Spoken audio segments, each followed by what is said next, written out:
Sejam todos bem-vindas e bem-vindos a mais um Conversando sobre os Direitos dos Humanos, o programa nosso sagrado de toda quarta-feira, aqui pela TV Resistência Contemporânea. É uma honra imensa ter cada um e cada uma de vocês aqui, sempre generosamente nos visitando para discutir esse tema tão caro, tão necessário, a ressignificação do nosso conteúdo civilizatório, da nossa própria possibilidade de sobrevivência nesse planeta. Não há como sobreviver neste planeta, continuarmos a ter espaço de vivência neste planeta, se não formos pela compreensão real da importância dos direitos humanos, do direito da pessoa humana, cada humano na sua percepção de liberdade, na sua percepção de emancipação, mas na sua percepção de respeito à sua dignidade. E a TV Resistência Contemporânea, a quem a gente já agradece de mais uma vez de público a generosidade de emprestar para nós esta plataforma para construirmos a pedagogia, ou pelo menos construir uma das pedagogias, das semânticas focada para os direitos humanos. E hoje nós temos a grata honra, a enorme alegria de receber um dos principais juristas deste país, quiçá do mundo, José Geraldo de Souza Júnior. Não tenho dúvidas, ele já o é e será eternizado como um dos maiores juristas deste planeta. Muito, muito obrigado, professor José Geraldo, por estar conosco aqui, mais uma vez, na TV Resistência Contemporânea, para falar de um tema extremamente pertinente para a sociedade, que nós vamos já entrar nesse detalhe.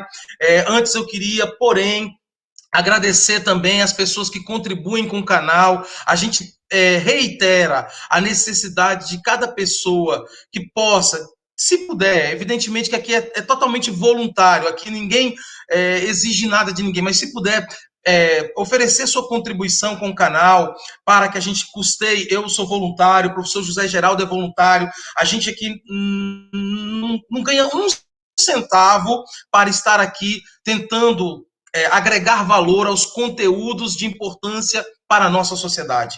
Entretanto, tem custeio com a equipe técnica, tem custeio com a plataforma, com a energia elétrica, com a internet, tudo isso, todo esse aparato para a TV Resistência Contemporânea servir você com conteúdos cada vez melhores, tem um custo. Então, caso você possa emprestar a sua contribuição, a sua generosa contribuição, beleza. Mas não podendo, você pode nos ajudar a servir este conteúdo de uma outra forma. Vamos lá? Vou dar a dica, hein? Pega agora o linkzinho aqui, ó, aquele linkzinho que está bem aí em cima da sua tela. Pega lá, copia, recorta e cola. Você vai colar aí agora no grupo da família. Isso!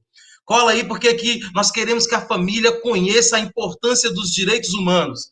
Copiou e colou no grupo da família? Agora, gente, coloca lá no grupo da igreja. Isso, no grupo da igreja, no grupo dos amigos, enfim. Se você puder copiar, compartilhar esse conteúdo para todos os grupos, para a gente fazer, professor José Geraldo, a gente aqui brinca às vezes no canal aqui, que a gente aqui faz o contraponto ao tiozão do Zap Zap, aquele tiozão que só informa a gente coisa ruim, coisa desagradável, aquele tiozão que traz para nós informações completamente verídicas, as chamadas fake news, aquilo que constrói a chamada pós-verdade e que enviesa o pensamento e a inteligência das pessoas.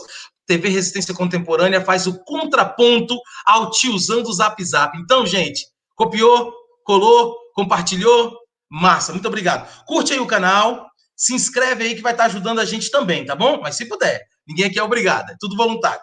Para não perdermos mais tempo, a gente agora parte para ouvir aqui o professor José Geraldo de Souza Júnior, que é ex-reitor da UNB, um dos maiores juristas deste país, professor da Faculdade de Direito da Universidade de Brasília. Enfim, ele vai falar um pouco mais sobre ele num segundo momento, mas ele vem hoje para trazer um tema muito importante para nós.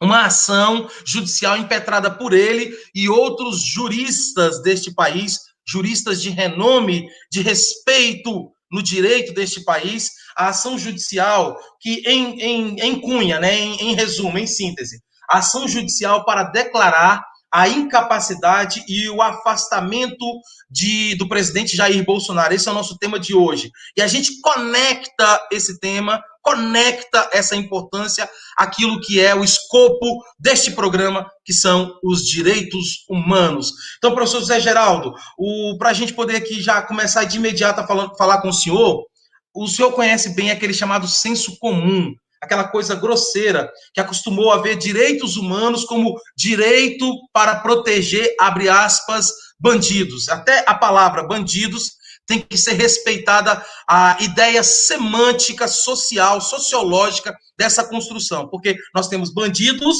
e bandidos. Então é muito importante até isso a gente conseguir compreender do ponto de vista semântico. Pois bem, professor José Geraldo, o tal dos direitos dos humanos é a nossa ideia aqui, é construir outra pedagogia. Então vamos lá.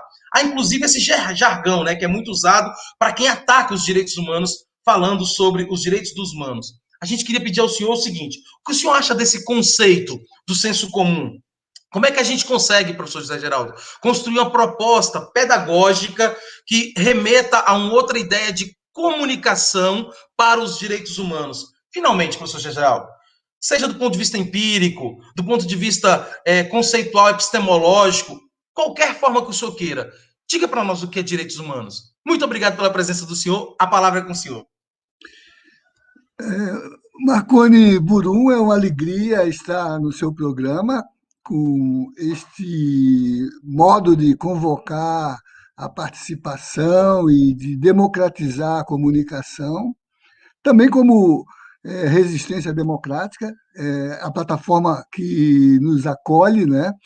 Há pouco, na sala de espera, eu confraternizava com o Givalber Arruda, né, que representa a TV Resistência e que cada vez está mais presente, né, no ambiente de formação de opinião. Não é a primeira vez que estou aqui na TV, já estive antes. Aliás, numa última vez que estive, você até fez parte da bancada de conversa, né? Contribuiu para fazer o debate, né?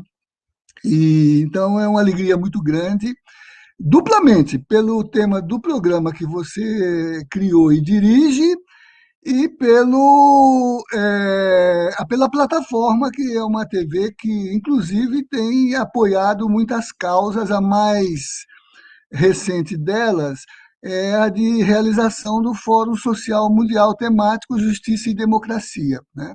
A TV tem sido um instrumento para a divulgação de algumas das ações, entre elas, agora no mês de abril, a Semana de Mobilização, que envolveu várias discussões pelos vários coletivos que se instalaram, né, nesse projeto de que realizar um Fórum Social Mundial, Justiça e Democracia. Bom, então queria cumprimentar você, os telespectadores, entre os quais já vi vários colegas nossos, Marconi, que fazem parte de nossas atividades acadêmicas, o Carlos Gondim, o Tiago Trentini, a Cirlei, a Liliane, vários colegas, né, que são parceiros na nossa reflexão acadêmica, mas também que integram um projeto bem recente, que é a produção de um livro da série O Direito Achado na Rua,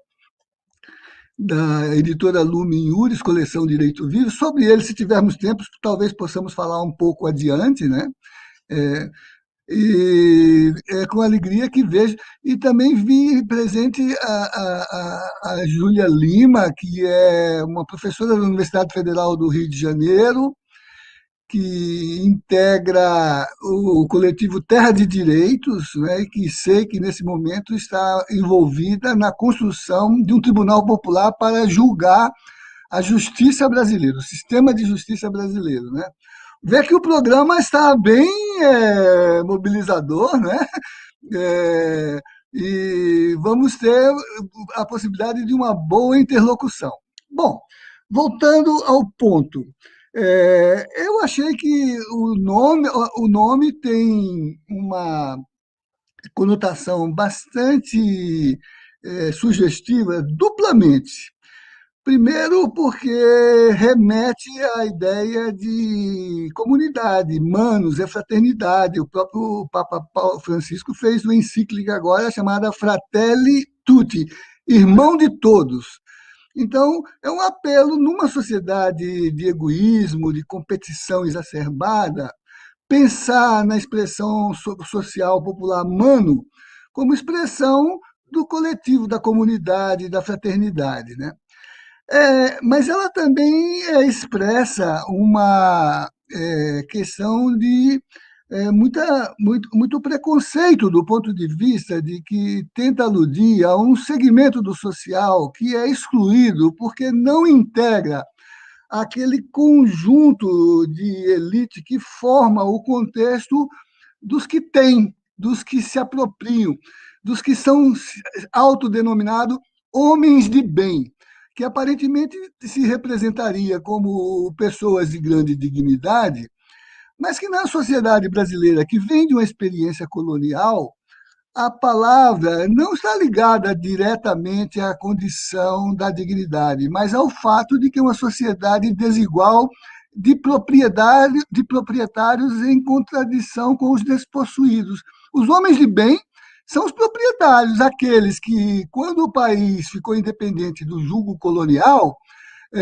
criou um sistema de direito dos que estão dentro da política porque são referências da propriedade, são proprietários, são os patriarcalistas, são aqueles que possuem bens. Porque você sabe, Marconi, que a primeira Constituição de 1824, o país ainda vivia um sistema escravocrata, então todo o conjunto do mundo do trabalho era alienado do humano, porque o escravo não é nem reconhecido como pessoa humana, e o sistema jurídico excluía o escravo, porque ele era considerado mercadoria, se comprava, se vendia, se abusava, né? Enquanto que os cidadãos eram os homens de bem, ou seja, os que tinham renda. Por isso que a primeira Constituição é chamada Constituição da Mandioca, porque ela expressava a ideia da produção de riqueza num país ainda recentemente colonial, medida pela produção da mandioca,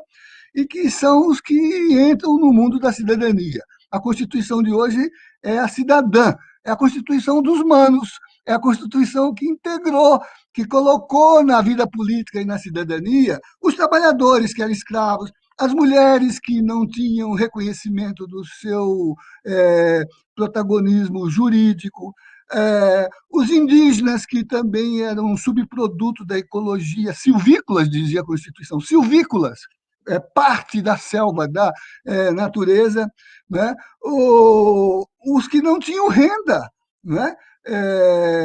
E num contexto em que o escravismo foi apropriação de indígena e de africanos, né? O racismo que marca a nossa sociedade. Então, os manos são aqueles que os da elite, dos homens de bem, que são os proprietários, brancos, homens e ricos, né? São todos aqueles que lutam por cidadania, por liberdade, por dignidade, por emancipação, né? Agora, numa sociedade de elite, de hierarquia, as ideias são dessas hierarquias, e aí a negação desses sujeitos faz com que eles sejam destituídos da cidadania, ou porque são pretos, ou porque são índios, ou porque são pobres, ou porque são mulheres, ou porque são crianças, não é isso? Então tem as crianças deles e tem os pivetes, tem os trombadinhas, tem os meninos de rua, tem os de menor, não é isso? E aí vai, né, essa inferência de uma língua que serve à própria dominação. Então a língua exclui. Eles são os bandidos, são os que ameaçam o quê? Ameaçam o seu conforto, o andar de cima, os que têm direito, enquanto os direitos são troca de favores entre eles, não é isso? Então, eu acho muito bom que você tenha trabalhado essas questões e coloque esse tema, que implica uma esfera de luta por ressignificação da própria língua, para separar eles, a gente de bem, a gente honesta, né, dos outros que são os bandidos, que são os perigosos, que são os que ameaçam, que são os que reivindicam, que são os que reivindicam. Então, o bandido é o que faz reivindicação social, na condição da autonomia, enquanto que para eles bandido é o outro, que é o negro, que é a mulher, que é a criança, que é o pobre, não é isso? Que é o indígena. Nossa, professor, como é bom ouvir o senhor, assim, eu acho que todo mundo que vai conhecendo o senhor, porque nós já o conhecemos, quem conhece o senhor, não entendamos como, gente, como o elemento do puxa-saquismo, ou de uma bajulação gratuita e tola, não, é de uma devoção a um humanismo intelectual generoso. Esse é José Geraldo. José Geraldo é um humanista intelectual que empresta generosidade, que empresta simpatia, que empresta bondade. Isso não é bajulação gratuita. E eu tenho certeza que cada pessoa que está aqui hoje, conhecendo o senhor, vai sentir essa energia que eu estou falando. Nossa, como é bom ouvir o senhor, como é bom aprender com o senhor, mas também como é bom viver no mesmo planeta que o senhor está. Porque está difícil viver nesse planeta. Está bem difícil. Ter o senhor, Papa Francisco, Ailton Krenak, Pepe Mujica, sabe? Intelectuais e outros intelectuais e Ma- humanistas que ainda Maria, equilibram esse planeta. Hã? Marielle, Sim, Marielle é, Franco. Embora Marielle tenha nos deixado de maneira exatamente por lutar por um outro tipo de planeta, por um outro tipo de civilização, por um outro tipo de sociedade. Mas é bom ser contemporâneo de vocês para a gente não perder a esperança. Conjugar o verbo esperançar. Ainda existe essa possibilidade. Boaventura, enfim, inúmeros outros intelectuais que emprestam coração, inteligência e alma. Vamos continuar aqui então, gente. Queria agradecer aqui algumas participações, professor. O senhor já citou algumas. Agradecer aqui o professor Ronivaldo, o Rego Santos. Rego Santos, professor, eu quis citá-lo primeiro, porque ontem ele também participava de uma live para discutir Foucault. Desculpa, para discutir a loucura numa perspectiva Foucaultiana. E é interessante porque ele traz uma premissa super importante, o professor Rony, a dissertação de mestrado dele é nessa linha, para discutir a pesquisa dele foi no Hospital Psiquiátrico Adalto Botelho, em Goiânia.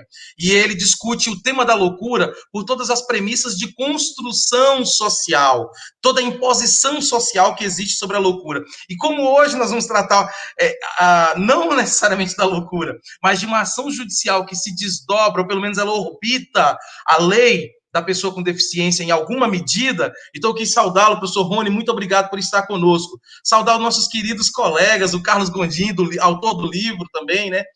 Saudar, enfim, Régio, muito obrigado, Liliane. Eu vou ser bem breve, porque a gente precisa ouvir o professor, que isso para nós é tão...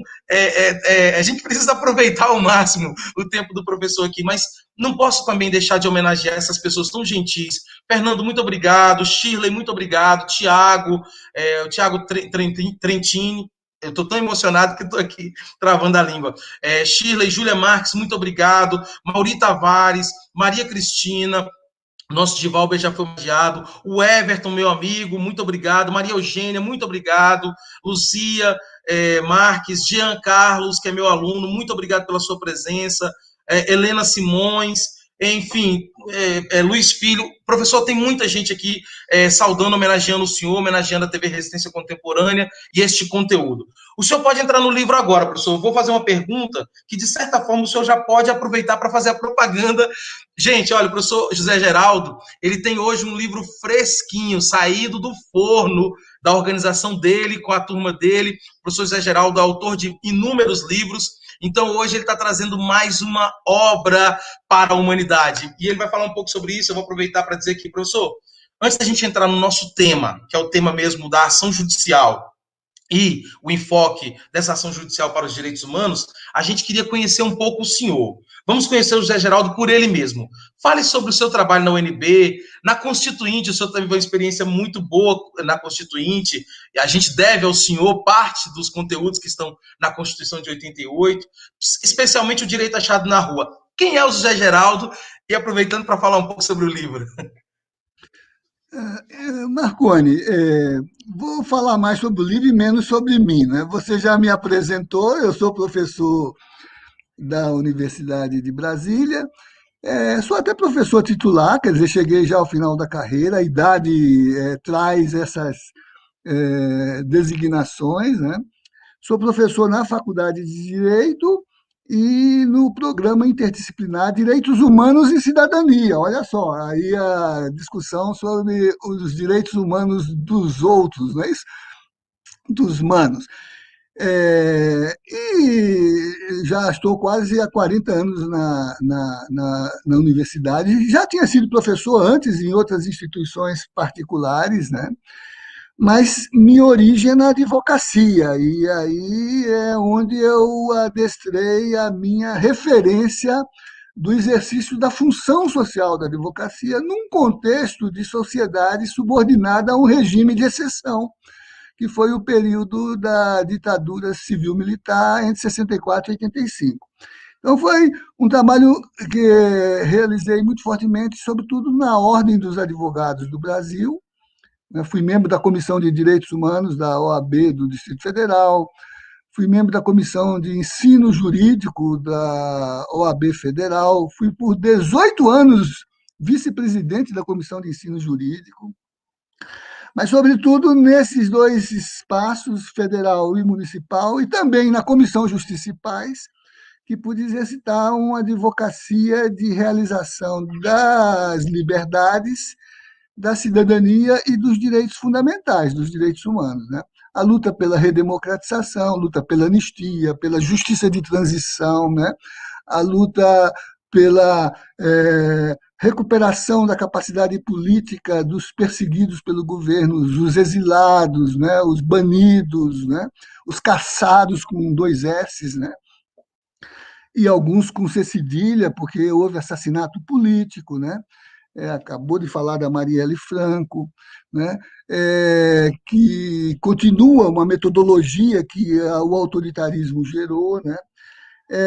E a luta pela Constituinte, que era o mediador para recuperar a democracia, né? Então, é nesse aprendizado do exercício da advocacia que eu fui construindo a minha presença na política e na academia, né? Na construção de grupos de pesquisa, um deles o grupo O Direito Achado na Rua, porque como a legislação era da ditadura e era uma legislação de exceção, pensar o direito como autonomia era pensar o direito construído no social, não nos gabinetes, que os gabinetes eram os gabinetes da exceção. Então, era o direito achado na rua. E quem é que produz na rua o direito? Os movimentos sociais organizados que reivindicam liberdade, cidadania, dignidade, justiça, direito, na rua. Né? Por isso que você que gosta de poesia, o nosso imaginário poético é tão vivo. Pense Castro Alves, quereis, pois, a rua, desgraçada populaça só tem a rua de seu. Quereis, pois, a praça, né? Ou Cassiano Ricardo, a rua do comício, da procissão, da reivindicação social onde mora o acontecimento. Ou o grande culturalista americano Marshall Berman, num livro chamado Tudo que é Sólido Desmancha no Ar, para dizer que é na rua que a multidão se transforma em povo, porque ao reivindicar participação, cidadania, liberdade, dignidade e justiça, aquele movimento transeunte, desconexo, desorganizado, converge para objetivos coletivos, e aí, nesse processo, a multidão transeunte se transforma em povo, que é o titulado poder soberano, né? Que é o nome o que usamos para fundamentar a nossa ação, exercitar em nome do poder soberano, da cidadania. Mas então, fundamos a proposta do direito achado na rua nesse processo, respondendo aos movimentos sociais que pedia que a universidade oferecesse base teórica para calçar as suas reivindicações legítimas. Direito à moradia, direito a um salário digno, direito a reconhecimento. Estou vendo aí, entre os nossos colegas que participam, gente que está engajada em movimentos políticos jurídicos de luta por reforma agrária, de luta por identidades. Estou vendo o Tiago, que trabalha muito a causa LGBTQI+, né? Luta por identidades, em suma, né? E que, de alguma maneira, pede um outro programa de construção social.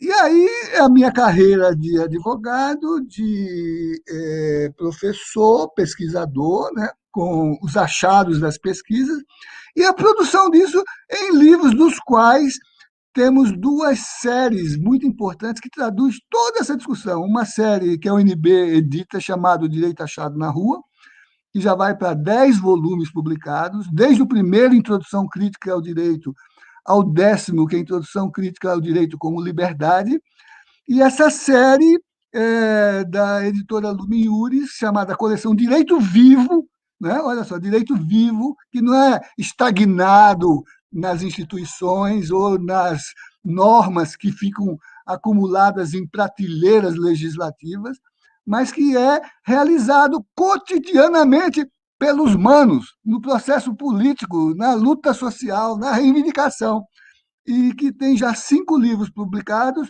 o último, esse, exatamente no contexto que a gente está vivendo, em que a gente tem muitas questões que estão emergindo, questões que a pandemia provoca, questões que o paradigma em transposição provoca, a luta por uma sociedade mais igualitária, né? Uma luta de fraternidades, né, para se realizarem como sociabilidades equivalentes do ponto de vista da justiça, revisitações a temas que já discutimos em outros livros, e as travessias que estamos fazendo, né, para disputar um futuro que não seja o retorno de um passado que exclui, mas de uma outra forma de convivência que inclui, que seja fraterna, que seja solidária, que seja comunitária, que seja igualitária, que não seja hierárquica e excludente, e má, né? Porque esse povo que está aí é gente ruim, é gente má, é gente que não liga para a pilha de mortos que estão se acumulando, 450 mil mortos só da Covid, né? E fora esse espetáculo deprimente que a gente está vendo na CPI, né, de depoimentos cínicos, de depoimentos falsos testemunhos, né? Uma representação da governança como perversidade, como acumulação egoísta, como trocar favores, e a característica de uma sociedade colonial. Basta ver o livro célebre do ex-ministro do Supremo, Victor Nunes Leal, o livro Coronelismo, Inchada e Voto, para dizer que a gente tem que construir a sociedade do direito, porque o que está aí nas elites é a sociedade dos favores. Dos favores. O mesmo presidente da República está pedindo ao Exército para não fazer o indiciamento do general que transgrediu de regulamento militar, para não fazer nota contra a ação dele, né? Para fazer um favor a eles. Então, o que eu estou dizendo, manos são eles, não é isso? Naquele sentido vil, manos são eles, né? Porque nós somos cidadãos, é isso? Muito bom, professor, muito obrigado. Professor, olha, eu queria homenagear aqui o Tiago Trentini, que é nosso colega coautor do livro aí, um dos organizadores com o senhor desse livro. Se o Givalber puder colocar mais uma vez na tela aí para o pessoal ver o livro fresquinho, que acabou de sair da editora do professor José Geraldo de Souza Júnior e outros autores. Outros organizadores. Então, Tiago, seja muito bem-vindo a este espaço que também é seu. Em breve você também pode... será uma honra, Tiago, se você puder vir aqui para falar para nós um pouquinho também sobre os direitos humanos na perspectiva da sua pesquisa. Vai ser uma honra te ouvir, viu, Tiago? Também o nosso querido Carlos Gondim, muito obrigado demais pela tua presença. É um dos coautores também do livro, um dos organizadores desse livro que está na tela aí que o Givalber colocou. Gente, pelo site da Lumen Iuris, não sei se dá para colocar, Givalber, aí para a galera poder ver aí no chat, o link da Lumen Iuris. Tô super nervoso hoje, professor. Acho que é a presença impactante do senhor. www.lumenjuris.com.br. Pronto, puder colocar aí, gente, para vocês poderem comprar, adquirir esse livro, porque esse livro é, sem fazer trocadilho torpe, é um achado, gente. Esse livro é um achado para vocês, é um achado, direito achado na rua, mas é um achado que vai mobilizar o pensamento pela luta emancipatória e por uma nova estética civilizatória. Vocês vão adorar esse livro. E as fotos, gente, vocês estão vendo aí, são fotos de comunidades de aldeias indígenas. O professor José Geraldo pode falar depois no melhor momento. E olha que legal, tem uma identidade conosco aqui do Nordeste goiano e do Sudeste tocantinense e do Oeste da Bahia. Esse é o ambiente da Chapada dos Veadeiros. Mais especificamente, duas fotos aí são das comunidades quilombolas Calunga, lá na região do Vão do Moleque. Esse é o dedo do moleque, essa imagem aí da montanha é o dedo do moleque, e essa outra imagem é de uma capela, lá no vão, se eu não me engano, lá no vão do moleque, se eu não estiver muito errado. Professor, o senhor está recebendo aqui a presença do doutor Aldo Ribeiro, que esteve conosco aqui no programa, também seu colega, esteve conosco no programa na semana passada para falar sobre a questão do movimento sindical e os direitos humanos, né? A mobilização sindical e os movimentos e os direitos humanos. Carlos Gondim coloca para nós: é uma grande honra participar desse livro com o professor José Geraldo, com o professor Marconi e outros tantos colegas valorosos. Carlos, a honra é enormemente, totalmente minha. Muito obrigado por ter colocado essa mensagem tão generosa. Eu te digo que, para mim, meu coração se alegra em estar nesse livro com você, com esses guerreiros e guerreiras que lá estão, e especialmente nosso grande mestre, grande farol, professor José Geraldo, que está aqui conosco hoje no programa. Para avançar, gente, para a gente não perder tempo, ouvir o professor, nós entramos no tema objetivo de hoje, que é a ação judicial que propõe a incapacidade, pede a declaração da incapacidade do presidente Jair Bolsonaro. Não deixa de ser uma estratégia de mobilização. Vamos lá. Gente, o tema de hoje dialoga com algo muito delicado. Um pedido de afastamento do presidente Bolsonaro. No entanto, o senhor, professor José Geraldo, e outros juristas buscam um caminho que, de certa forma, ele é diferente, digamos assim. Ele não é tão convencional, que seria, por exemplo, o pedido de impeachment. Nós já temos um conjunto, inclusive o senhor assina alguns, né? Algumas dessas peças, ou um pedido específico à Procuradoria-Geral da República. Olha que interessante, a estratégia é diferente. Vocês propõem uma ação com o cunho de, sei lá, podemos dizer, instar o STF a se pronunciar sobre a capacidade cognitiva do presidente Jair Bolsonaro. Isto é, temos um presidente que possivelmente não teria, abre aspas, a idade mental e as condições mentais, abre aspas, para liderar este país, sobretudo nesta crise tão grave sanitária que enfrentamos.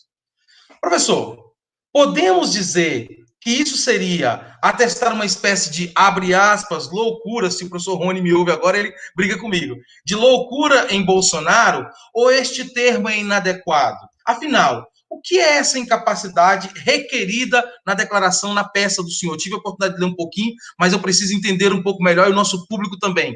Fale para nós, professor. Então, Marconi, é bom você colocar a questão nestes termos, porque, não obstante a grande repercussão que a iniciativa teve, e ela foi iniciada por um grupo de professores e advogados, juristas, filósofos, né?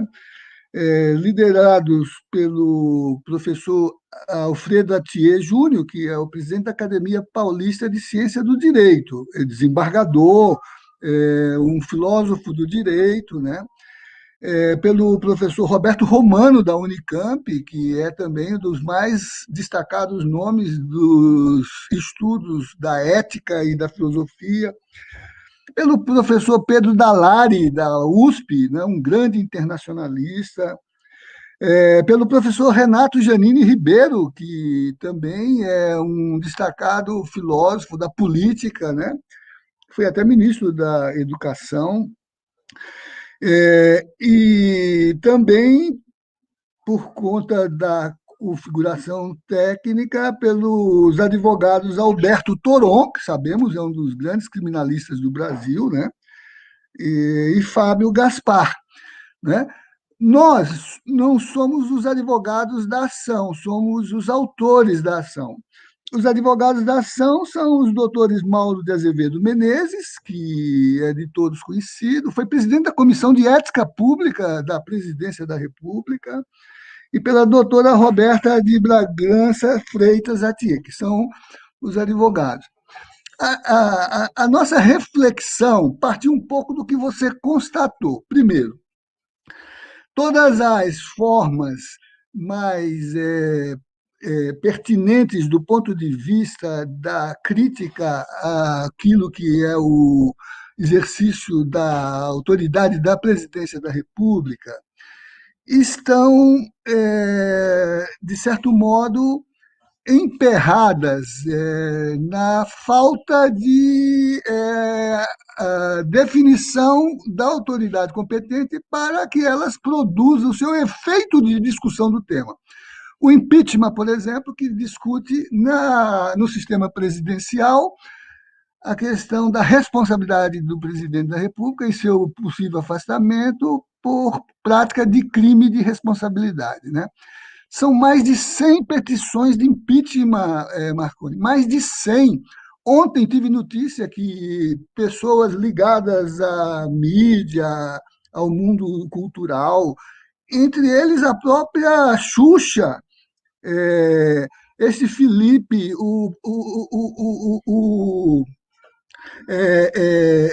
e outros artistas ou gente de comunicação entraram também com a petição de impeachment que se acumula na burocracia, que é uma espécie de veto ou de recusa a dar prosseguimento convenhamos, são peças de alto valor algumas.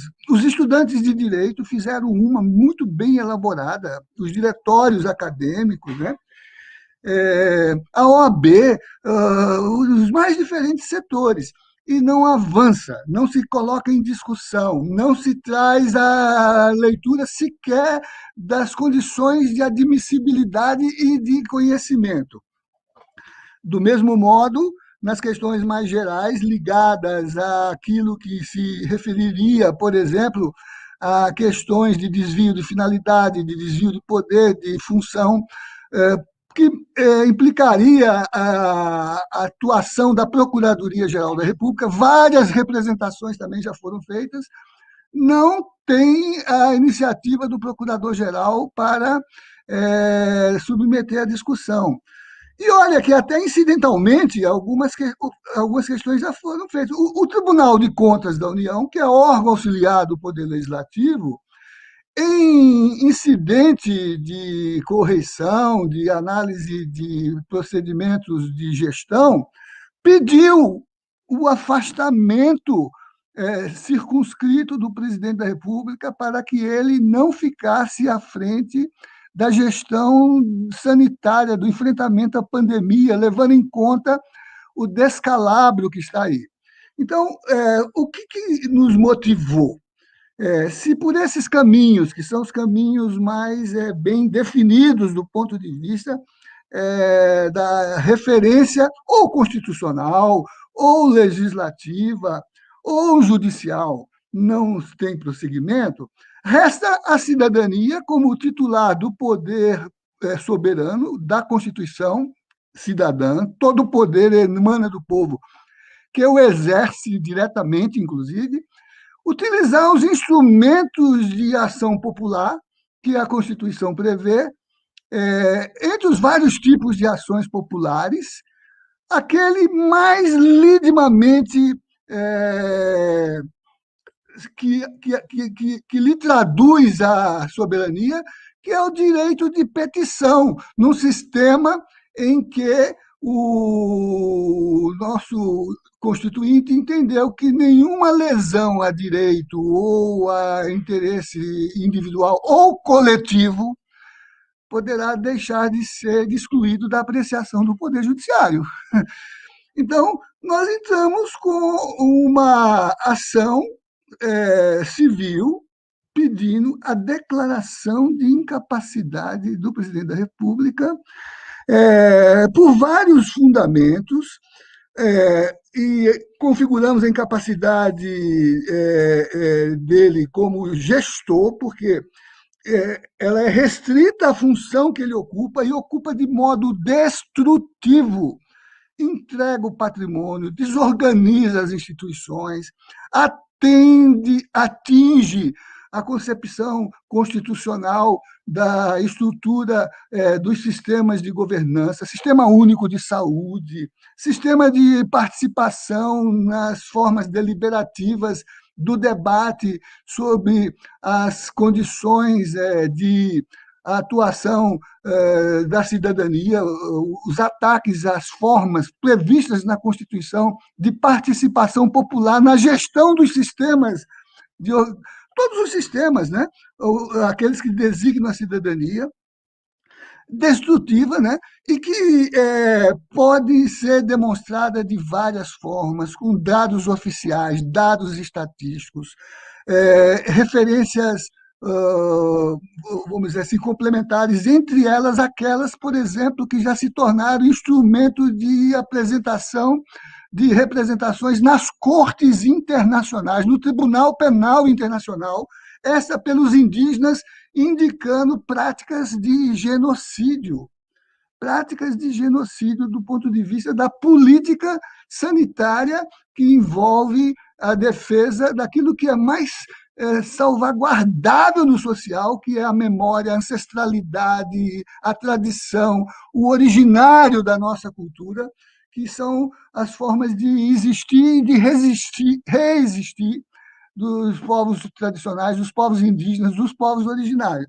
Então, na falta desses instrumentos, nós utilizamos essa medida que não discute a responsabilidade civil, que não discute a responsabilidade administrativa, que não discute, que, claro, avalia, né, os elementos com a ajuda de laudos, de pareceres, inclusive de natureza psíquica ou psiquiátrica ou psicológica, para mencionar que há uma cognição dramática inscrita nas posições não empáticas, indiferentes afetivamente,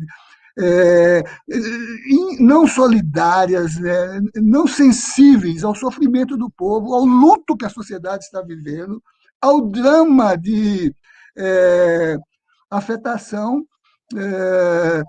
dos sentimentos das famílias brasileiras, né, com esse descalabro de mais de 450 mil mortos e subindo o número, subnotificação, incluindo, né, atitudes que são claramente impróprias do ponto de vista de fazer prescrições médicas, medicamentosas, e de uso simbólico desses fundamentos que dizem respeito à saúde como um direito constitucional, um dever do Estado preservar, né? Então, nós entramos com essa ação civil pedindo a incapacidade no sentido dessa forma letal, destrutiva, desorganizadora, canhestra, incompetente de fazer a gestão pública, produzindo danos sociais incomensuráveis, né? Não só ao patrimônio social, não só à infraestrutura do país, mas ao povo do ponto de vista do alcance letal.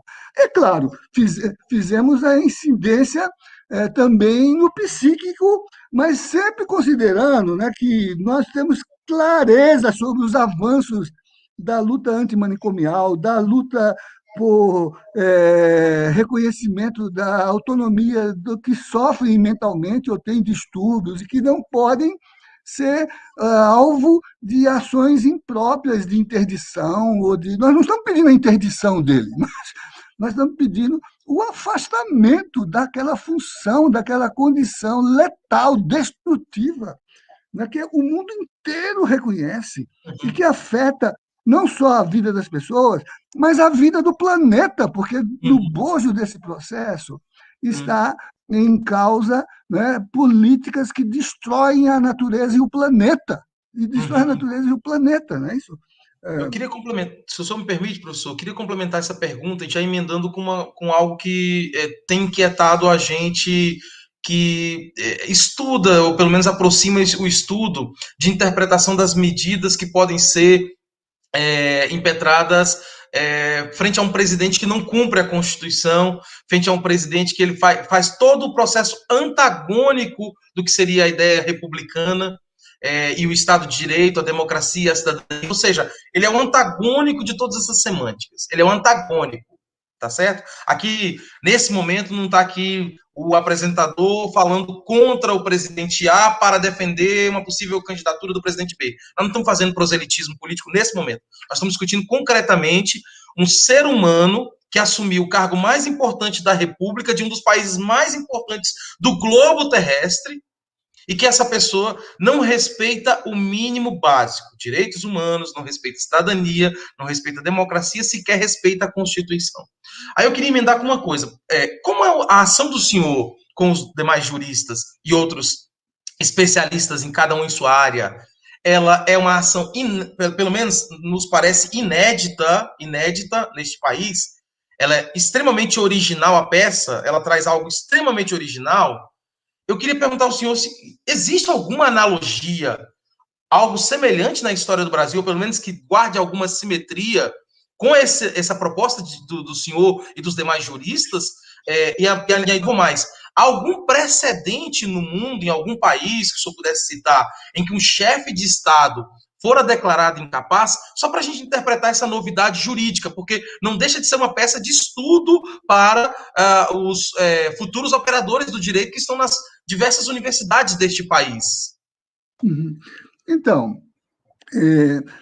para começo de conversa, os juristas, quando se dirigem ao sistema judiciário e apelam à capacidade desse sistema não deixar de examinar nenhuma pretensão que envolva direito ou interesses, teórica e politicamente, não precisam sequer reivindicar o direito, né? Eles apenas têm que deduzir os fatos. Quem tem que aplicar, interpretar o direito é o sistema judicial, é o tribunal. Então, a primeira questão é essa. Não pode ser considerado nenhum obstáculo ou empecilho formular uma pretensão que envolva discutir. Por exemplo, eu vi um dos nossos telespectadores mencionar que não há precedente para afastamento civil do presidente. Na história do avanço do direito, todas as questões que se tornaram grandes institutos do jurídico foram produzidos quando não havia o enunciado, né, dessa pretensão. Ou seja, quando se, no Supremo, decidiu pelo estado de coisas inconstitucional para aludir a descalabro do sistema penitenciário, não havia o numerus clausus inconstitucionalidade pelo estado de coisas deteriorado, não é isso?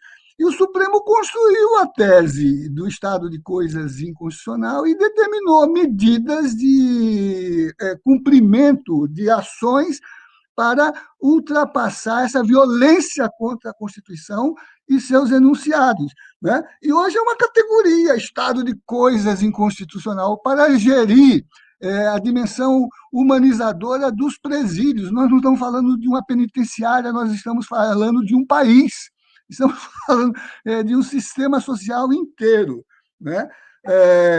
Quando hoje todo estudante estuda os enunciados do que chamam um princípio de ponderação, um princípio de proporcionalidade, essas categorias não haviam no sistema. E elas foram construídas na disposição argumentativa da construção de soluções judiciais para questões que estão inscritas na dinâmica dos fatos e que requerem denominação jurídica, né? Então, nós nem precisaríamos buscar base de fundamentação, mas o fizemos do ponto de vista técnico para calçar a admissibilidade da petição. Fizemos do ponto de vista jurídico para colocar a possibilidade na ocorrência de omissões, né? Até hoje já temos a inconstitucionalidade por omissão. Já temos a inconstitucionalidade por omissão. E fizemos levando em conta que a história registra incidentes, né, alguns que se consumaram do ponto de vista, por exemplo, do afastamento. O rei Jorge da Inglaterra foi afastado por loucura. O rei Jorge, século XVIII, é aquele rei que perdeu as colônias para as lutas de independência dos Estados Unidos.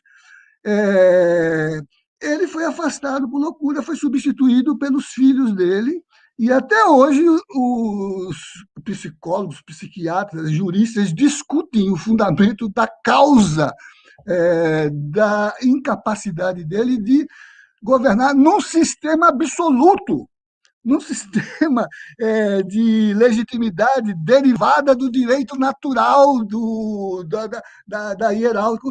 No Brasil, nós não tivemos uma ocorrência dessa, salvo o incidente de Delfim Moreira, o vice-presidente de Rodrigues Alves, morto pela gripe espanhola, o Rodrigues Alves, né?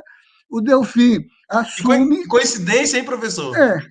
O Delfim assume e claramente não governa, porque não tinha condições psíquicas para fazê-lo. Levou, inclusive, Rui Barbosa a dizer: o Brasil é um país estranho, até um louco pode ser presidente da República, só eu que não consigo ser, porque ele perdeu a eleição para Epitácio Pessoa, que veio em seguida, né? E o Delfim Moreira não foi afastado juridicamente, mas foi afastado de fato. Ficou na função de presidente para convocar eleições, mas não podia governar porque não tinha sanidade suficiente para fazê-lo, né? E também nós temos e trabalhamos na peça do ponto de vista de um sistema que prevê, inclusive, o impeachment, que é o sistema norte-americano, e que, do ponto de vista da Suprema Corte, porque ali a Constituição não está no texto de 1787, ela está nos volumes dos precedentes da Suprema Corte, né? Construiu a possibilidade de afastamento do presidente da República, com um procedimento judicial, inclusive, não se concretizou, mas foi construído do ponto de vista da forma como, uma vez declarada do ponto de vista, assim, de assinatura de documentos por secretários de Estado e por procurador Attorney, o general Attorney, né, para fazer esse afastamento. Né? Então, utilizamos também essa mediação. Mas construímos a categoria, vamos dizer assim, de uma possibilidade quando tudo mais se omite. Então, a gente vai esperar o quê? Que toda a população seja sacrificada no altar da incompetência para poder, então, dizer, como não tem mais ninguém, ele não governa mais ninguém, ou não se toma uma atitude, ou fica se discutindo o sexo dos anjos, ou vai se debater do ponto de vista da elegância do argumento, ou se toma uma atitude. Ou se chama o judiciário para definir se há uma omissão e se há uma lacuna que não possa. Mas, de qualquer maneira, deixa eu lhe dizer, durante a ditadura, você perguntou da minha história, por várias vezes, fui nomeado na Justiça Federal, apo de acta ali no incidente processual, curador ad hoc, na analogia à figura prevista no Código de Processo Civil, por juiz federal, para acompanhar indígenas em litígio com o agente público que exercitava a tutela indígena no sistema antigo, no sistema da Constituição de 67, né? Porque havia conflito de interesses entre o tutor e o tutelado. E muitas vezes fui nomeado curador. Essa figura não está no código, não está prevista. Mas o juiz federal me nomeou mais de uma vez, porque sabia do meu vínculo com a questão indígena, meu assessoramento ao Conselho Indigenista Missionário, sem ser funcionário, como acadêmico, né? E, pelo menos umas 3 vezes ou 2, fui nomeado curador ad hoc para assistir indígenas em conflito, inclusive processual, quando a FUNAI dizia que não havia questão jurídica, porque era uma questão administrativa, era uma discussão entre o tutor e o tutelado, Uhum, né? Embora o tutor fosse a União, né? uhum, A FUNAI era o órgão que aplicava a função de tutela, né?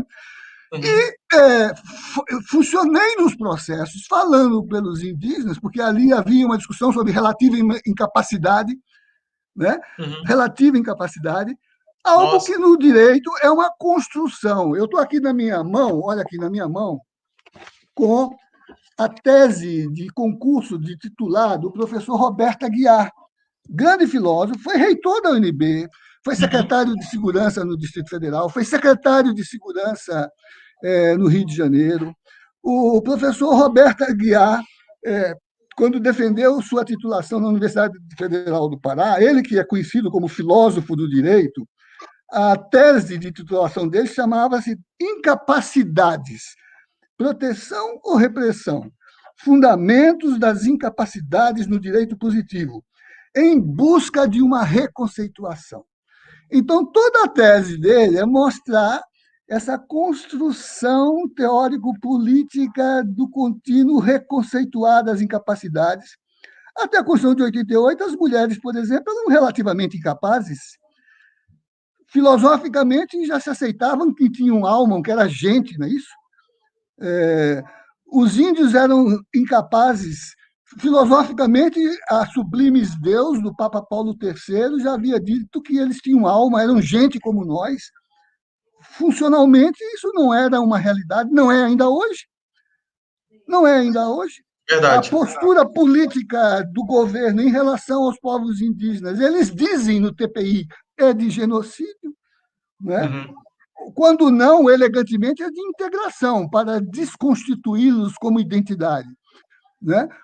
Contra a Constituição, que mandou reconhecer a autonomia deles e a sua capacidade de direito. O que fez, por exemplo, o Supremo há 3 meses, mesmo contra o que se diria não tinha previsão nem na Constituição nem nas leis, aceitar a legitimidade indígena por suas Sim, comunidades na ação constitucional olha, os novos de instituintes do direito. exato, É o nosso exato, artigo. É o artigo que eu faço parte do livro. exatamente. Então, não sou eu que devo falar sobre isso, é você. Então, é, olha aí, não está previsto, mas o Supremo construiu até. E dizer que não está previsto no direito brasileiro, não está previsto na legislação dos coronéis, dos clientes, dos nepotistas, dos subordinados, mas no direito achado na rua, no direito que emerge da sociedade, no direito que é construído continuamente, é claro que está previsto. O Supremo reconheceu, admitiu os povos indígenas como legitimados para a ação constitucional e outorgou o direito contra o Estado que se colocava como violador da sua segurança sanitária. Muito Da sua bom, viol... muito bom. Olha aí, Coincidência, viu? O Supremo acabou de fazer isso e vai dizer agora que não discute a nossa ação? Não, tá certo, professor. Não. Eu ia tocar nesse assunto, aproveitar o gancho do senhor, muito generoso, o senhor trazer essa questão da curadoria que o senhor faria lá, né? E aí eu Que eu lembrei fiz, disso, não é que eu faria, não, que eu fiz. que fez, né? E É, defendi, e contra a FUNAI, assegurei o direito dos indígenas, que que na época maravilha, era que poder vir maravilha. da aldeia para Brasília para estudar e não ser castigado porque era rebelde, Meu porque não Deus. se subordinava, e o castigo era proibir de estudar e voltar para a aldeia. Garantia a permanência deles como curador, né, que não estava previsto, mas que o juiz federal entendeu e me designou para tal. E olha aí, Legal, era um juiz extremamente conservador, muito bom. Pois, ligado a visões de mundo extremamente tradicionalistas, mas que tinha uma visão de cidadania e de humanidade, né, que às vezes falta mesmo a gente que está uhum. dialogando conosco no banco ao lado, na sala de aula ou é, na igreja, né? Professor, que maravilha ouvir o senhor. Não, inclusive a gente ia tocar nesse assunto, porque o senhor traz essa questão das questões indígenas e eu tenho que fazer a lembrança disso, né? O artigo que a gente teve a honra de fazer parte, né? Nosso grupo fazer parte como coautores aí do livro. Se eu puder até mostrar a capa para o pessoal aí do livro, né? Aí, ó, pessoal, o livro fresquinho aí do professor José Geraldo e organizadores, demais coautores. E o nosso artigo dentro do livro é exatamente isso: os novos atores instituintes das ações junto ao Poder Judiciário, né? E é interessante porque exatamente a gente faz essa análise. O ministro Barroso é o relator, eu não me lembro agora a ADP, né? A ADP 739, eu acho, não me recordo agora, eu preciso voltar ao livro para a gente poder fazer a leitura, a releitura do número exato. Eu não sou muito de memória para números, enfim. E é interessante que é isso. Os povos indígenas agora podem, pelas suas entidades, não somente partidos políticos, não somente sindicatos, não somente deputados, impetrarem ações no STF e serem reconhecidas como.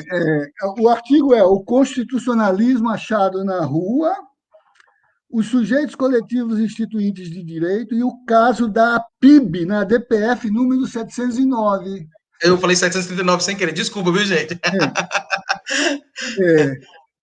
Então, veja, olha as categorias que estão aqui: constitucionalismo achado na rua, sujeitos coletivos instituintes de direito, a PIB, que não é partido, né?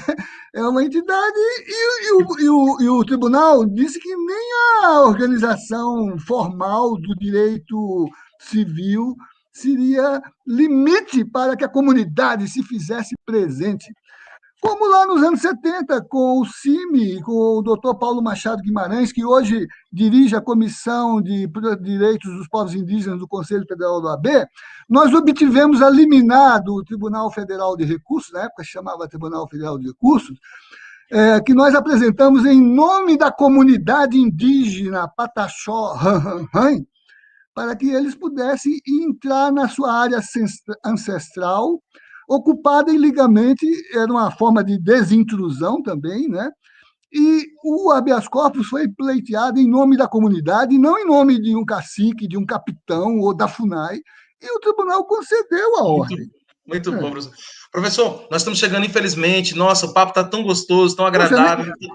Nem começamos? Ainda nem começamos. Está tão esclarecedor. Fazer como Jean Paul Jones, o fundador da Marinha Americana, o navio dele afundando e ele dizendo: ainda não começamos a lutar. Essa foi boa. Essa foi boa. Gente, esse é o José Geraldo, sempre descontraído, sempre irreverente. É um intelectual irreverente, um intelectual caridoso. Empresta pra gente, inclusive, isso: sorrisos, conhecimento e sorrisos. Muito obrigado, professor.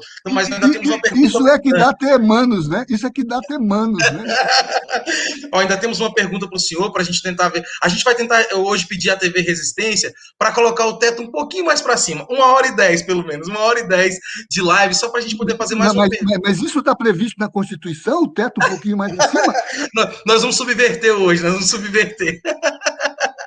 Nós somos subversivos, então vamos subverter aqui, até para inspirar o ministro Gilmar Mendes, que é o relator da ação que vocês impetraram lá no STF. Acho que ele é o relator, não é, o ministro Gilmar Mendes? Ele é o relator, foi distribuída para ele. Foi distribuída para ele. Para inspirá-lo aí a subverter também as regras. Eu tenho muita confiança. Quando eu era reitor, nós submetemos a ação de...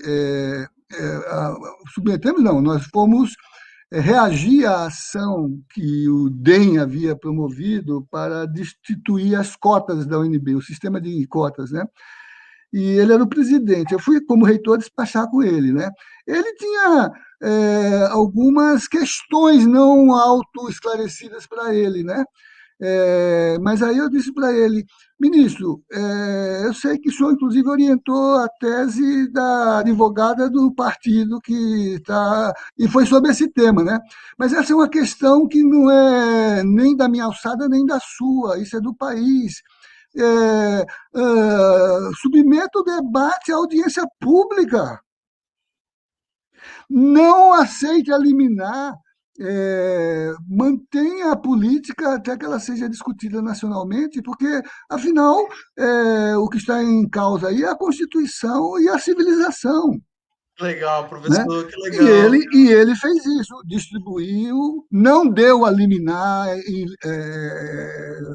inaudita parte, quer dizer, e o Lewandowski, o ministro, que foi o designado, convocou uma antológica sessão de audiências públicas para Que debater a legal. fundo esse problema, e no final o Supremo, em ADPF, legitimou a autonomia da universidade e a constitucionalidade das ações que muita gente achava que não estava previsto na Constituição, era contra a Constituição, né? E hoje é um fundamento de uma sociedade de inclusão, uma sociedade que integra, uma sociedade que traz os manos para a vida política, que traz aqueles que a história, a economia, a, a colonialidade retirou da marcha da história, mas eles recuperam a história e a constroem, produzem Legal. essa história. Né? Professor, eu estou impressionado aqui com a audiência que nós estamos tendo no programa hoje. Muitas pessoas fantásticas. Acabou de aparecer para o senhor aí a professora Nayara, da UFT, da Universidade, a Nayara Galheta, que já Mas esteve conosco sim, é colega da Unitins aí, olha, na ela UFT, né? escreve, ela escreve num dos volumes do Direito Achado na Rua, o que trabalha a questão do direito urbanístico, notável a Nayara, grande Nayara, professora, grande Nayara é professora. incrível, esteve conosco aqui no programa também aqui, e Ah, foi um sim. programa maravilhoso com a professora Nayara, muito bom estar com ela. Professor, o senhor está recebendo várias homenagens, uma delas muito interessante. A TV Residência Contemporânea acabou de colocar aí que para o senhor não tem tempo, o teto é infinito. Viu? É o que o Supremo vai dizer. Para a civilização não tem obstáculo formal.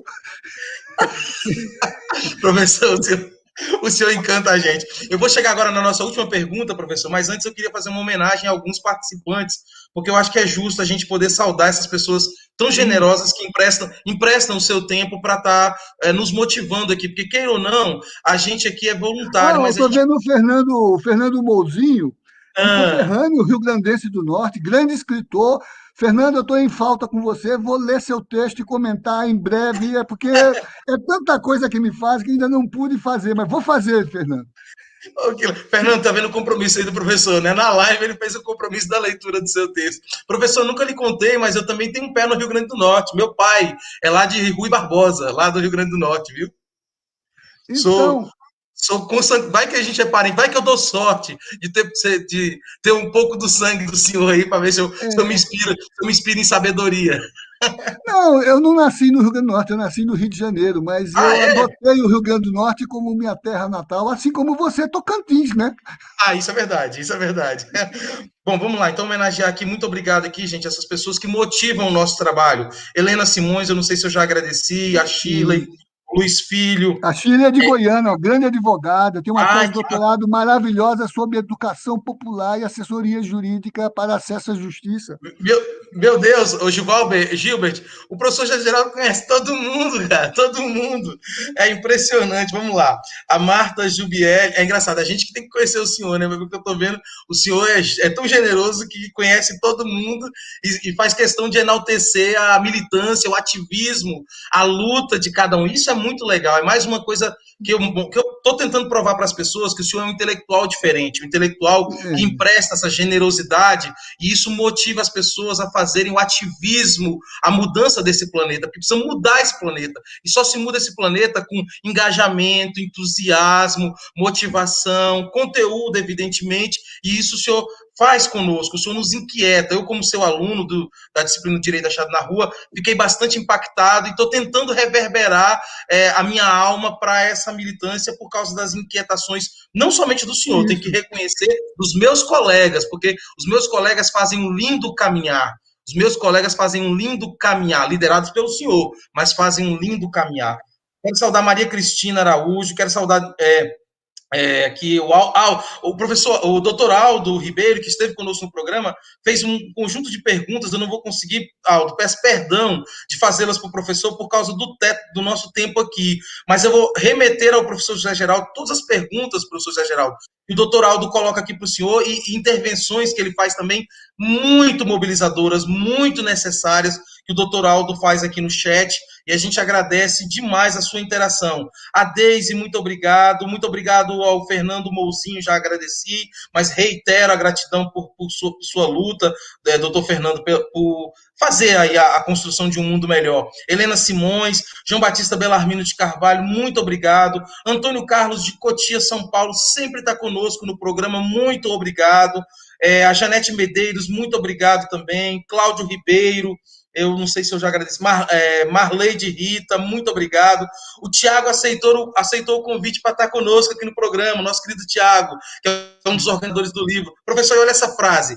Ele fez um registro de uma frase do senhor que tem que ir para um livro. Com certeza tem que ir para os anais. Ele coloca assim, aspas, ficaremos a assistir vidas sendo sacrificadas no altar da incompetência, fecha aspas. Souza Júnior, 2021. Esse Tiago é um charme, viu, essa pessoa. Jean, muito obrigado.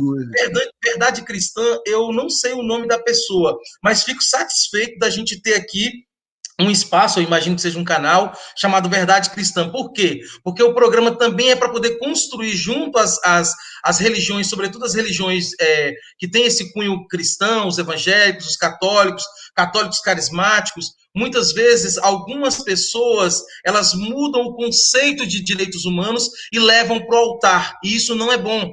A gente quer que o altar discuta direitos humanos com o real significado que o professor José Geraldo e os outros nossos convidadas, como a professora Nayara, que esteve aqui, constroem a verdadeira semântica dos direitos humanos. Então, muito obrigado, Verdade Cristã, por estar conosco.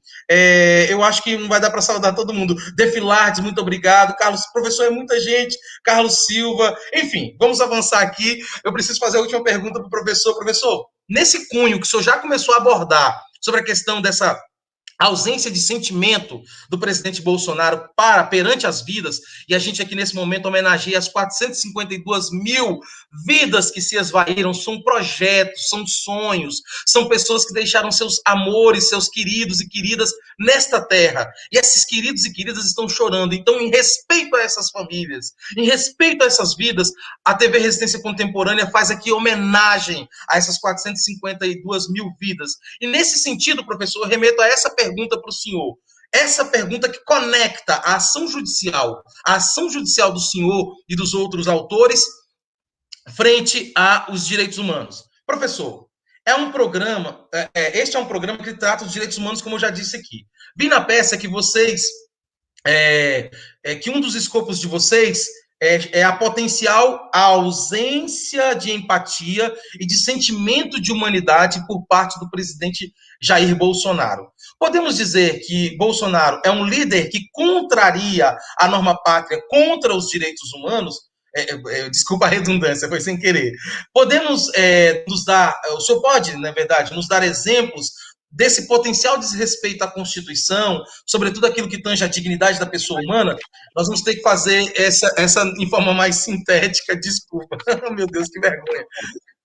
Mas eu entendi a questão, e quero dizer que, teórica e filosoficamente,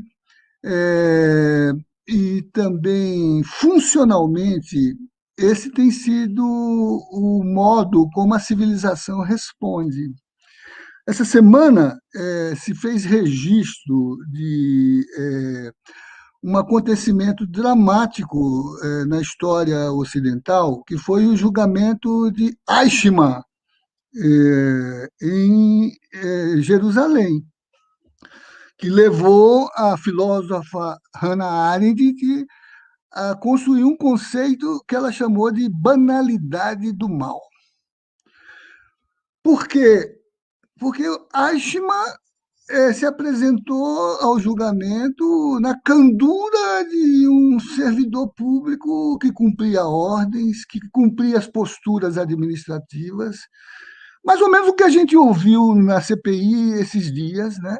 Ah, não, eu só fazia o site, eu despachava os medicamentos, o Eichmann despachava os internos de Auschwitz, de Sobibor, para os fornos, para os crematórios, os judeus dos 6 milhões, né, que ele, vamos dizer assim, operou como um despachante, né, Por isso que Hannah Arendt disse: olha, é o vovô que provavelmente brinca com o neto, que talvez torça pelo Dortmund, o time de futebol, né? E todavia ele não tem nenhum apelo, nenhum sentimento para o humano que está na sua agenda de burocrata. Ele não tem a percepção, não se pergunta se tem pai, se tem mãe, se é um cientista, se foi um trabalhador, é absolutamente insensível, né? E, todavia, Eichmann foi julgado e condenado, né? Porque a ação dele não se excusa na referência da ignorância, do cumprimento do dever administrativo burocrático, ou, ao contrário, até parece que era um bom feitor, era um bom capataz, era um bom despachante. Produziu as metas, cumpriu as metas de exterminar. Claro que ali não se tratava de matar judeus, se tratava de sacrificar bodes expiatórios sociais e se apropriar das suas conquistas humanitárias, seus recursos, seus bens e seus corpos para experimentos que aparentemente serviam a desenvolvimento medicamentoso ou o que fosse, mas que, no fundo, alienava o humano dessas pessoas. Eichmann, em Jerusalém, a banalidade do mal. É disso que nós estamos falando, dessa banalidade, desse cotidiano insensível, não empático, que não se condói, né? Que aposta, vimos isso na CPI, na tese da imunidade de rebanho, que morram todos, mas que alguns se salvem porque o seu sacrifício imuniza, é o darwinismo social, né? O outro ponto é que em Heidelberg, os nazistas, depois da ação que produziram, sempre em nome do direito legal e da justiça, né? E aí o Aldo lembrando, né, que o obstáculo do formalismo e do legalismo é verdade, Aldo, tanto que o presidente da Corte Interamericana de Direitos Humanos, Cansado Trindade, Antônio Augusto Cansado Trindade, 2 vezes presidente da Corte, hoje está em Haia. Espero que o que ele construiu como categorias, por exemplo, da salvaguarda do projeto de vida, que requer que se responsabilize quem frustrou o projeto de vida e o sonho daqueles que esperavam construir dignidade e reconhecimento, não apenas individual, mas comunitário, e, portanto, calçou as decisões condenatórias da Corte Interamericana contra os estados que frustraram o projeto de vida.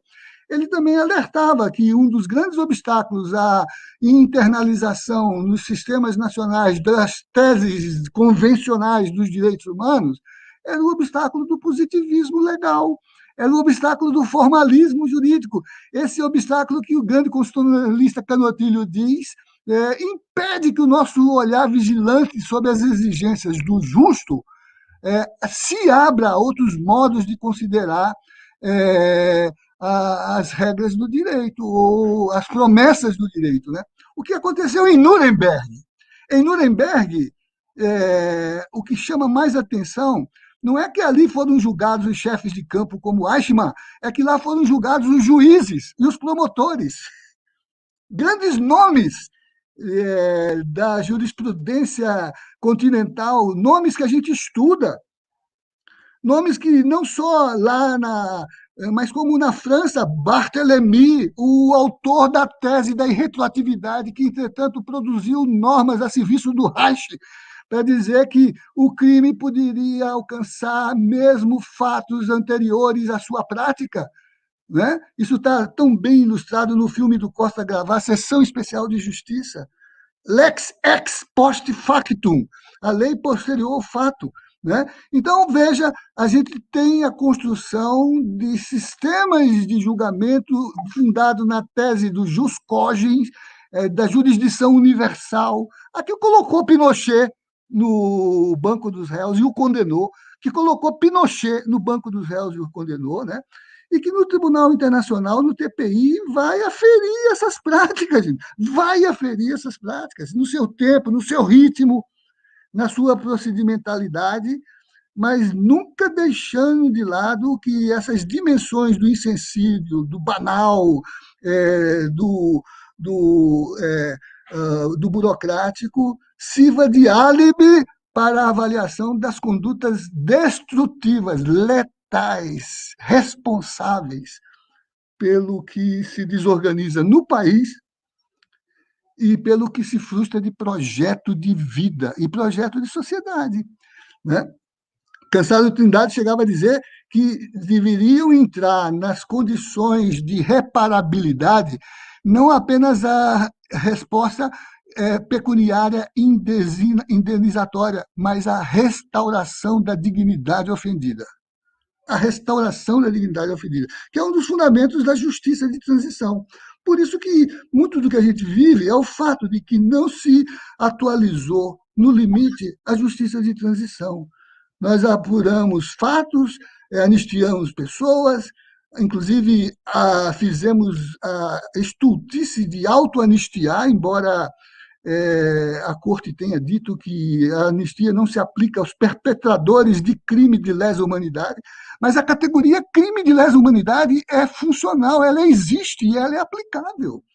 Então, eu diria, sim, que esses elementos. Agora, dia 25, dia 27, o meu colega Thier, que foi o principal formulador da tese, da petição, viu, Marconi, que poucos como você leem, são 78 páginas, muitos ouvem a notícia, a manchete, e se posicionam sem ter lido a peça.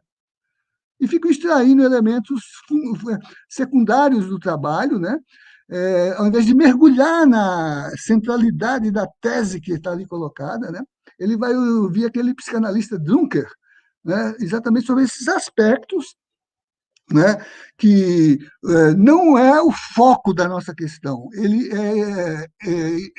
é e há um limite, né? O Hamlet Polônio dizia que desconfiava da loucura dele porque tinha método na loucura. Eu até desconfio da loucura, mas não da perversidade. Desse que opera sem a menor condição, vamos dizer, do sensível que se. Aquele grupo de fé que estava aí colocado, né, que faz com que uma igreja em saída vá atrás da ovelha desgarrada, né, mesmo que tenha que deixar a conta de si o rebanho das 99 ovelhas que estão bem. A verdade cristã, né? A gente tem que cuidar da ovelha desgarrada e não imaginar que entregando uma aos lobos ou algum boi às piranhas ou sacrificando, como diz o Tiago, no altar, né? O bode expiatório, né? O bode expiatório, que a função dele é ser sacrificial, né? A gente salvaguarde aquilo que é a função precípua do dirigente. O Tribunal de Nuremberg julgou, inclusive, os juízes e os promotores, julgou os juízes e promotores. Então, eu diria assim, julgou os juízes e promotores que se recusaram a fazer a leitura do direito que não salvaguardasse o reduto não ultrapassável da dignidade do humano. O que está em causa aqui é a irredutibilidade da dignidade de humano, que está num presidiário, que está num povo de rua. Olha os despejos feitos aí no meio da pandemia, com um completo descompromisso com esse núcleo irredutível de dignidade do humano, em nome de uma política de higienização ou de mercadorização dos espaços. Hoje, para mim, no Brasil, a maior expressão do direito urbanístico é a marreta do padre Júlio Lancelotti. é a maior expressão do direito urbanístico, a marreta do padre Júlio Lancelotti, que destrói os obstáculos do uso social da cidade e da exclusão no limite, ali onde debaixo das pontes, nem ali somos iguais perante a lei. Não é isso? Mas é isso. Poxa, muito bom. Professor, muito bom. Fiquei muito agradecido ao senhor por mais essa mobilização que nos inquieta. Fica claro para a gente que o senhor traça meio que um paralelo, uma comparação dessa ausência de sentimento, dessa ausência de empatia, dessa ausência de preocupação com a humanidade, com a causa humana, com a vida humana do presidente Jair Bolsonaro, com outros personagens históricos que também tão cruéis quanto promoveram ou estimularam ou se omitiram, se calaram ou empurraram as pessoas para a morte, as pessoas para a Marconi, dor. nós encaminhamos a petição protocolada ao presidente da Câmara, ao presidente do Senado, ao presidente da CPI, ao relator da CPI. Ela terá um destino, não sei qual, mas ela põe uma questão a público e ela abre ensejo para articular outras possibilidades. Ela, se for considerada nos seus termos, em matéria de conhecimento, abre ensejo para as outras responsabilizações civis, penais, administrativas, internacionais, em sede de direito internacional dos direitos humanos, jus Em Haia, né? cogens, em Haia, abre, ou na Corte Interamericana, abre ensejo, né? E é uma função, é criar as condições de inteligibilidade, de discernimento, para poder mostrar que o rei está nu, gente. Não adianta meios de comunicação disfarçarem, encabulados por terem contribuído para esse estado de coisas. Não adianta o argumento formal do direito em nome de uma leitura redutora do jurídico que, pela lei, impede a materialização do direito. Não adianta isso. Eu acho que o que nos incumbe fazer é um pouco, Marconi, o que você fez no seu poema. Eis o emergente direito entreposto, feito na rua, a conjugar o novo verbo esperançar e reeditar, quem sabe, o direito posto.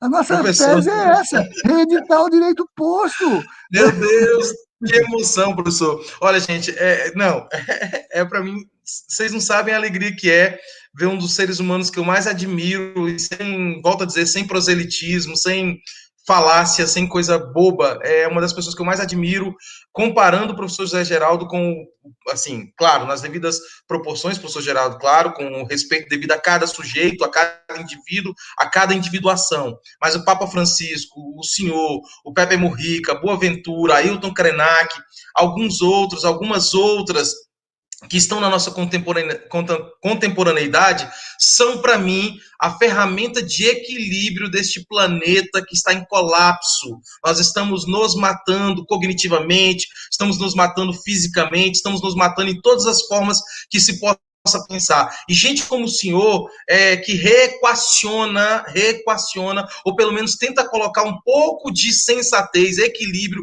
lucidez, no sentido mais generoso da palavra, mais humanista da palavra, para que o planeta não colapse de vez, para que o planeta não sucumba de vez. Então, para mim, o senhor ler um poema meu é quase...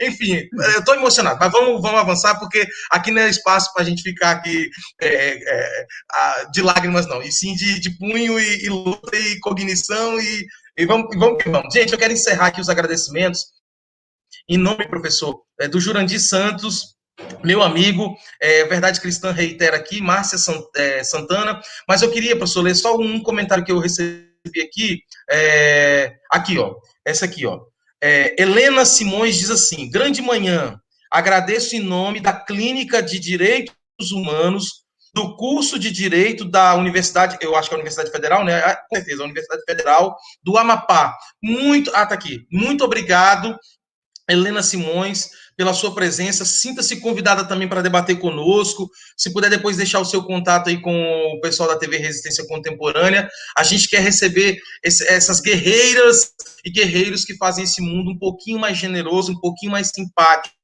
é o que nós estamos precisando para a gente poder voltar a ter alegria, como diz o professor José Geraldo aí, trazendo inclusive esse pedaço do poema, a gente precisa esperançar. Quero lhe dizer, professor José Geraldo, que esse poema, quando eu fiz o espécime, né, dessa conjugação do verbo esperançar, nasceu também dentro da disciplina do senhor, direito achado na rua. Era uma das coisas que os seus alunos e o senhor mais mobilizavam o meu coração, esse sentimento de esperançar. Então, eu não podia fazer outra coisa senão tentar, dentro do meu limite possível, reverberar isso naquilo que eu posso. Para finalizar, professor Zé Geraldo, agradecer aqui TV Resistência Contemporânea. Hoje a nossa live passou um pouco mais, mas como valeu a pena? Gente, posso fazer uma pergunta para todos vocês? Todos que ainda estão conosco? E todos que são professores, multiplicadores, líderes de igreja, líderes da associação de bairro, operadores do direito, juízes, políticos, vereadores, vocês que estão conosco agora. Foi bom a live? Está sendo boa, na verdade, né? Porque ainda estamos no devir desse processo. Se está sendo boa, a gente pede que você compartilhe.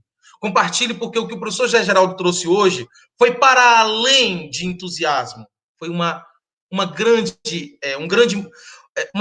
ágora do conhecimento, um grande espaço da gente aprender, da gente agregar valor ao nosso conhecimento, para a nossa mobilização, para esse mundo ser melhor. Então, se você puder compartilhar esse conteúdo, por favor, você vai estar emprestando para o mundo uma aula, emprestando para o mundo algo belo, algo que ajuda a mobilizar, a intervir no sentido positivo da palavra para essa nova estética civilizatória que tanto lutamos. Então, se puder compartilhar, a gente fica muito agradecido. Se puder se inscrever no canal, a gente também fica muito agradecido.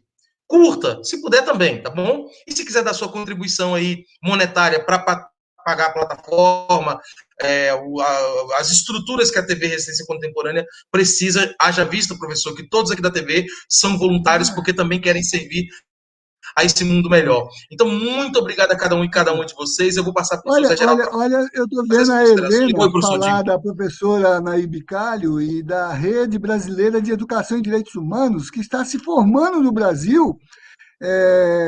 Dia 1º agora, Helena, eu e o professor Fábio Comparato vamos discutir o tema já nos atos preparatórios da implementação da rede. E amanhã, aqui ao DF de Brasília, tem um debate internacional dentro do conceito de construção de uma rede global de educação para os direitos humanos. Vejo que você está afinada com a Anaí, que bom. Ela vai ficar satisfeita de você ter participado aqui desse projeto hoje, viu? Ô, Helena, por favor, deixa o seu contato aí para o Gilvalber, para a galera aí, para a gente. Se puder depois entrar aí no. Gilvalber, essa é a discussão sobre a rede de educação em direitos humanos, rede brasileira de educação em direitos humanos. É um tema bom. Tá aqui, ó, o canal. Helena, deixa o seu número de telefone, de WhatsApp, os seus contatos, enfim, o que você puder, neste endereço aqui do canal TV Resistência, porque a gente quer com certeza conversar com você. A gente precisa de mais guerreiras, mais heroínas e heróis. Oh, meu Deus, quase nervosismo. Eu estou hoje muito impactado, digamos assim. Gente, paremos. Agora não é mais hora de eu falar. Professor Zé Geraldo, o senhor sinta-se à vontade para fazer as considerações finais e a partir da sua fala a gente já se despede agradecendo a todos e todas que estiveram conosco, e todos que estiveram conosco. Professor, a palavra final é com o senhor. Então, Marconi, para retomar uma questão que você me pôs e que eu acabei não trabalhando, mas que eu acho que se presta às considerações finais, aquilo que você diz. Mas então, o que são os direitos humanos, né? Se o humano e os direitos são processos em contínua afirmação, né? A gente não nasce humano, a gente se realiza na história como humanos, a gente se emancipa como humano, né? A condição biológica não nos define, né? A gente tem que construir esse percurso, né? É óbvio que os direitos humanos não podem ser as normas, não podem ser as declarações, não podem ser nem os monumentos, sequer as ideias. São como a gente viu aqui na live, no diálogo com os que nos acompanham, né? Essa experiência de construção. Os direitos humanos são as lutas concretas sociais para afirmar a nossa dignidade emancipável enquanto humano. enquanto capacidade de ser mais. Assim como você disse que o esperançar não é uma expectativa, é uma atuação, o humanizar-se não é uma condição dada, é uma construção. Então, temos que fazê-lo no sentido do ainda mais, aquilo que faz com que a gente tenha a convicção de que os direitos não são quantidades postas, corporativas, segmentadas, são relações. E quanto mais solidárias, mais fraternas, mais equivalentes, mais na linha do que lá atrás se inscreveu num programa de formação de comunidade, receber conforme o trabalho e distribuir conforme a necessidade, não é isso? Quanto mais isso se realizar, mais nós nos afirmaremos como comunidade e como sujeitos que se integram e se humanizam na fraternidade. Então, eu queria agradecer a oportunidade desse debate, né? Representar o quanto pude meus colegas na ação, pessoas ilustres, né? Lembrar que a petição é um grito de liberdade, mas também é um libelo, né? Em 1794, na Assembleia Nacional, a expressão do terror, Robespierre, que se perdeu na luta emancipatória, entra para desafiar a Assembleia e, com todo o poder que a guilhotina lhe proporcionava, né, é, confronta os constituintes da Assembleia e diz: quem ousa acusar Robespierre? E um jovem deputado, trêmulo de emoção ali, levanta e disse: j'accuse Robespierre. Pois daquela sessão, Robespierre, com todo o poder, com o despotismo paradoxal do poder, do terror, que se chamou terror, né? Um regime de salvação pública que negou a dignidade do humano, saiu dali para a guilhotina que ele manejou por muito tempo. Então, a nossa peça também é um j'accuse. É um j'accuse, como depois Zola usou para mostrar os descaminhos da política e do sistema judiciário francês, no caso Dreyfus. É um j'accuse. Também uma maneira de dizer não pode continuar, tem que parar isso.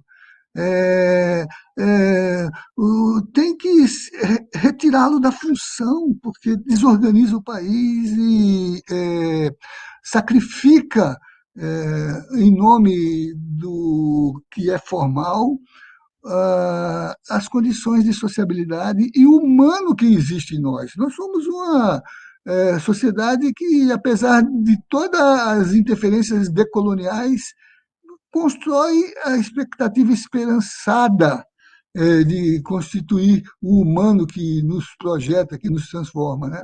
Temos que recuperar isso, temos que ser esse povo alegre, solidário, né, que aprendeu a dar esmola, mas que agora tem que aprender a distribuir, tem que aprender a organizar a distribuição, como muitas expressões do social estão fazendo. Se não fossem as expressões do social, entre os indígenas, entre os quilombolas, entre algumas edilidades que se comprometeram com a vida e não com a economia, entre os bairros que, mesmo só sofrendo presença do Estado pela violência, como o Jacarezinho, caso de Paraisópolis, souberam construir respostas que salvaram vidas a despeito das ações desorganizadas de governo, né? Ou como vimos agora na CPI, né? Das ações que não me parecem ocasionais, mas que são intencionais de desorganizar a estrutura política dessas sociedades. Né? Temos que voltar a ser esse povo que foi referência no mundo. Nós fomos exemplo no mundo com o SUS, com a cultura, com a capacidade de fazer mediações políticas, de figurar nos grandes fóruns globais. O Fórum Social Mundial nasceu no Brasil, gente. O orçamento participativo nasceu e somos um pária social, né? Somos não. Continuamos a ser um povo respeitado verdade. numa representação que não nos dignifica. Mas, como diz o Dom Quixote, essa tempestade, esse sombrio, vai passar, porque sabemos e aprendemos que nem o mal nem o bem duram para sempre. Mas como o mal já está aí instalado há tanto tempo, o bem está próximo de vir. Muito bom, professor, Né? muito bom, muito obrigado, professor, muito obrigado mesmo. A gente ficou bastante emocionado, professor. Gente, não é à toa que eu escrevi esse poema com essa semântica do esperançar. Vocês viram, né?